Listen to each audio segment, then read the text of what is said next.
পুজো special Sunday ফান্ডে।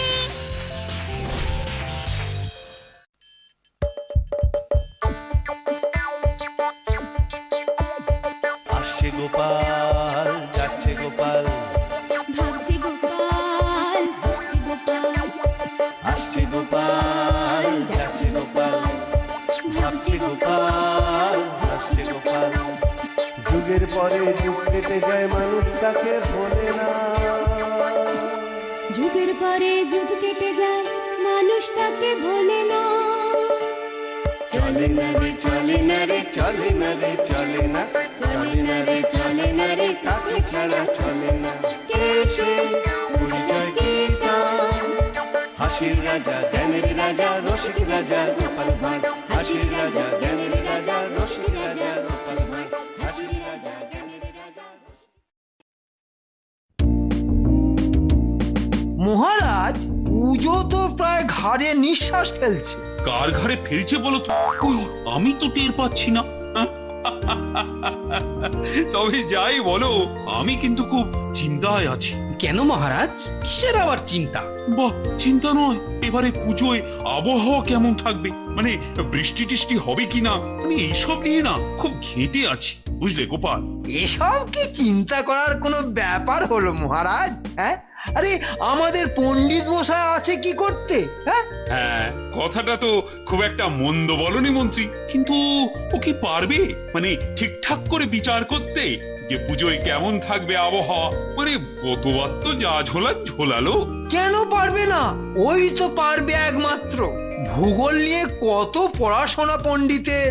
তাই যদি হতো তাহলে আগের বার পণ্ডিতের ভবিষ্যৎবাণী মিলে যেত, কিন্তু সেটা তো হয়নি। আহ গোপাল, সব ব্যাপারে এত নাক নেড়ো না তো, নাকটা ভোঁতা হয়ে যাবে। আচ্ছা আচ্ছা, থামো, আজ তো পণ্ডিত আসেনি, তাহলে লোক দিয়ে খবর পাঠাও। এই, কে আছিস? না মহারাজ, প্রহরীকে দিয়ে হবে না। দেখি আজ সন্ধ্যেবেলা আমি নিজেই যাব। বাবা, এ তো দেখছি পণ্ডিতের জন্য দরদ একেবারে উথলে উথলে পড়ছে মন্ত্রীর। বেশ বেশ, তাই যাও, মানে কাল যাতে কিন্তু একদম চলে আসে। বললাম না মহারাজ, চিন্তা করবেন না। আপনার সব চিন্তা আমার, আর আমার সব ভাবনা আপনার। বাবা, কথার কি পরিপাটি! দেখবো পণ্ডিতের আবহাওয়ার ভবিষ্যৎবাণী শেষমেশ মেলে কিনা। হে ভগবান, এইবার যখন মুখ তুলে চেয়েছো, তাহলে আর মাত্র কটা দিন, আর মুখ এদিক ওদিক সরিও না ঠাকুর।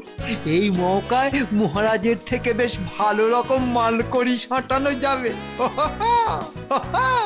গিন্নি, গিন্নি, কাজটা ঠিকঠাক মতলব মতো হতে থাকলে তোমার একটা কেন, 1 ডজন চটি কিনে আনবো। বাবা পণ্ডিত, এ এত কি সব আঁকছো গো? আঁকছে কোথায় মহারাজ? এ তো মনে হচ্ছে বাচ্চা ছেলে আঁকি বুকি কাটছে। আবার নাক দিচ্ছ? এমনিতেই নাক চ্যাপটা, এবার তো আর নাকটা হাত দিয়ে ধরতেই পারবে না। হয়ে গেছে মহারাজ, কিন্তু এই যা দেখছি তাতে তো অবস্থা খুব খারাপ। কেন কেন পণ্ডিত, এবারও কি বৃষ্টি হবে নাকি? হবে কি মহারাজ, হবেই। আর শুধু হবে না, ভাসাবে চারিদিক। যা, এই এই, তাহলে কি হবে গো মন্ত্রী এবার? বলেছি না মহারাজ, আপনার যা সব চিন্তা সব আমার, আর আমার সব ভাবনা আপনার। ব্যাস, আবার শুরু হয়ে গেল বুকনির বন্যা। এত চিন্তার কি আছে? এখন থেকেই তিরপল তৈরির আদেশ দিয়ে দিন, দেখবেন পুজোর আগেই সব তৈরি হয়ে যাবে। হ্যাঁ, এটা তো দারুণ বুদ্ধি বার করেছো মন্ত্রী।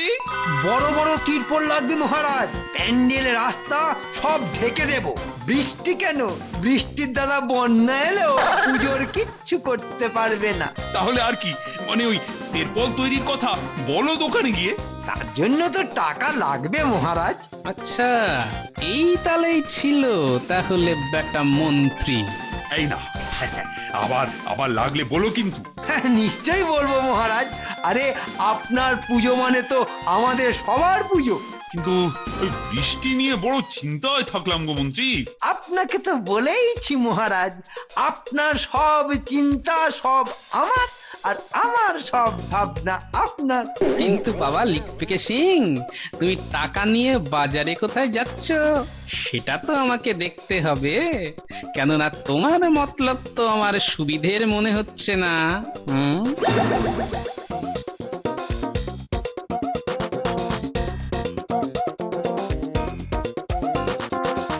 ওই তো তেরপলের দোকান।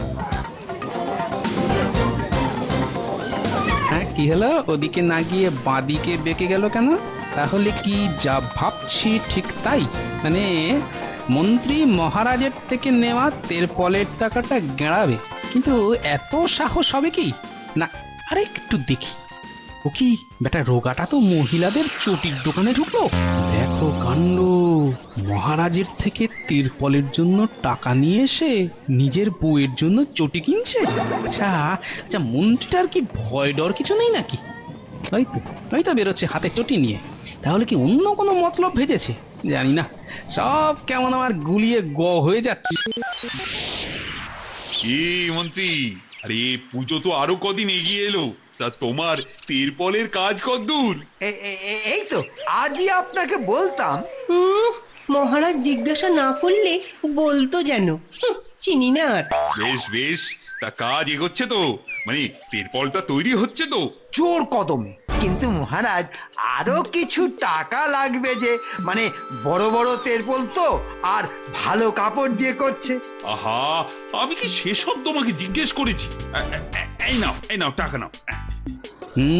ব্যাপারটা খুবই সন্দেহজনক।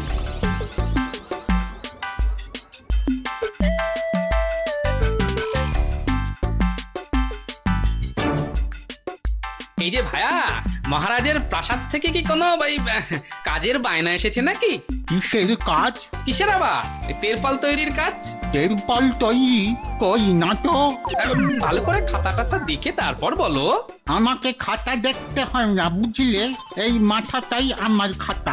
বুঝলাম, কিন্তু ঠিক বলছো তো যে প্রাসাদ থেকে মন্ত্রী মশাই এসে কোনো তেরপল তৈরির বায়না করে যায়নি? কে মন্ত্রী? কিসের মন্ত্রী? বাবা, কৃষ্ণনগরের মন্ত্রীকে চেনো না? কে জানে, চিনতেও পারি, তবে মন্ত্রী হোক আর শান্ত্রী হোক, কেউ প্রাসাদ থেকে এখানে আসেনি। ঠিক বলছো তো? এই দেখো, এক কথা আমি বারবার করে বলতে পারবো না। এখন এখান থেকে কেটে পড়ো তো বাবা, কাজের সময় এত বক বক করলে চলে না বুঝলে। মন্ত্রী তেরপলের দোকানে টাকা দেয়নি, এটা একেবারে নিশ্চিত। তাহলে তেরপলের জন্য মহারাজের দেওয়ার টাকা বেটা লিকপিকে সিং গাড়াচ্ছে, আর সেটা তো নিজের চোখে দেখেইছি। কিন্তু পণ্ডিতের কথাই যদি লেগে যায় আর বৃষ্টি ভাষায় পুরো পুজোটাকে, তাহলে তো আর তেরপল থাকবে না, আর পুজোটাই তো লন্ডভন্ড হয়ে যাবে। এই সোজা অঙ্কটা কি মন্ত্রীর মাথায় নেই? না, নিশ্চয় আছে। তবে এত নিশ্চিন্ত হয়ে টাকাগুলো সরিয়ে নিচ্ছে কি করে? আরে মন্ত্রী না, কিন্তু এদিক দিয়ে যাচ্ছে কোথায়? ওদিকে তো পণ্ডিতের বাড়ি। এই সময়ে পণ্ডিতের বাড়িতে যাচ্ছে কি করতে? তাহলে কি মন্ত্রীর সঙ্গে পণ্ডিতের কিছু সাঁট?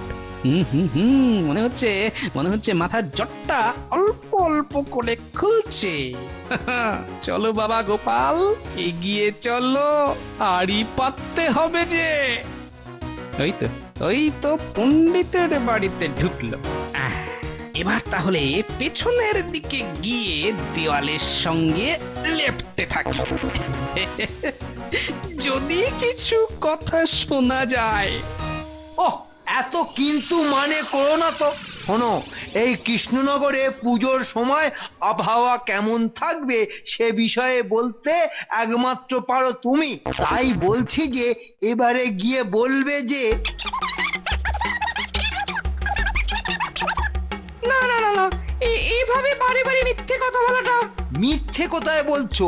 তোমার গুনতে গিয়ে ভুল হতে পারে না? বলো, পারে না? হ্যাঁ, সেটা তো হতেই পারে।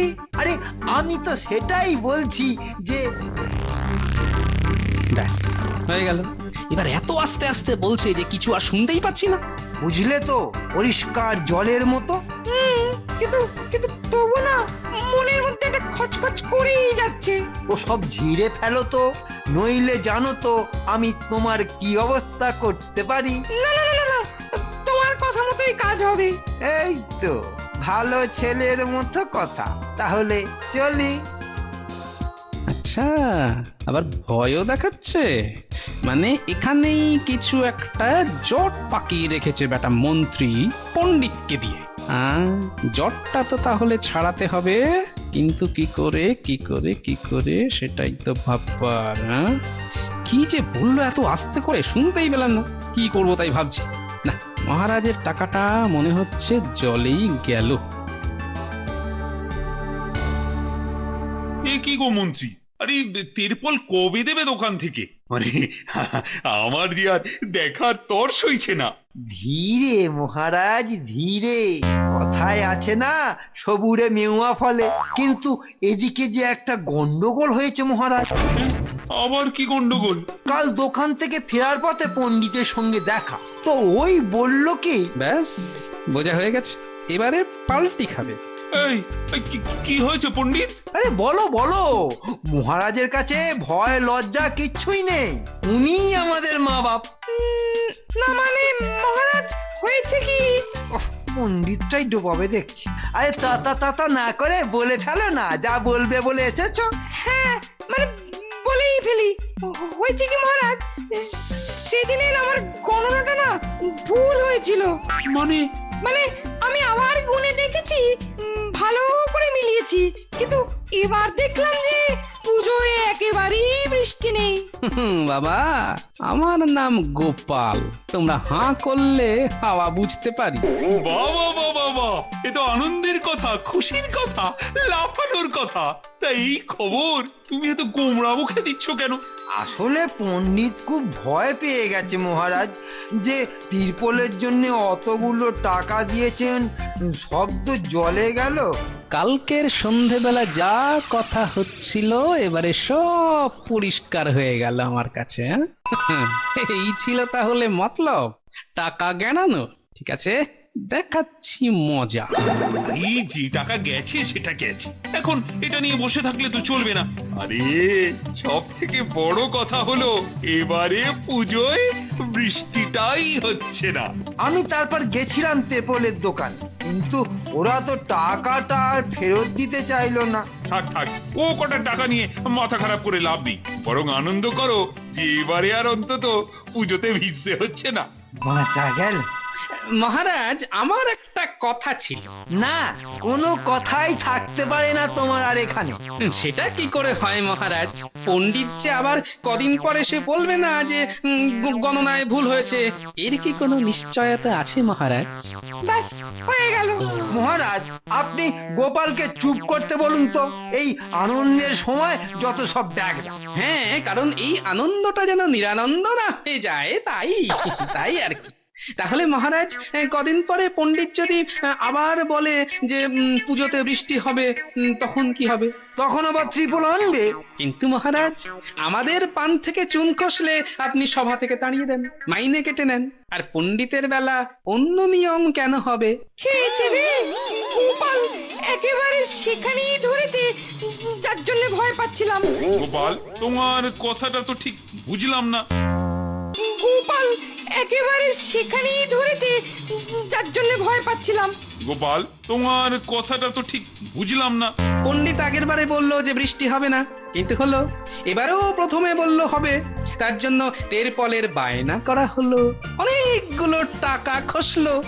সে যাক, কিন্তু আজ আবার এসে বললো যে বৃষ্টি হবে না। এটা কি হচ্ছে মহারাজ? গণনার অঙ্কে যদি বারবার ভুলই হয়, তাহলে পণ্ডিতের ওই শখের জ্যোতিষগিরি ফালানোর কি দরকার? হ্যাঁ, এসব গণনা টননা ওনার কম্য নয়।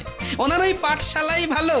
আমাদের রাজ জ্যোতিষী হরিদ্বার থেকে ফিরুক, তারপর না হয় এসব গণনা টননা করা যাবে। সেটা কি তুমি ঠিক করবে? হ্যাঁ, না, আমি কেন করব? সেটা তো করবেন মহারাজ। আমি শুধু অবস্থাটা বলেছি মাত্র। না, গোপাল তো ঠিকই বলেছে। এই পণ্ডিত, এরকমটা হচ্ছে কেন?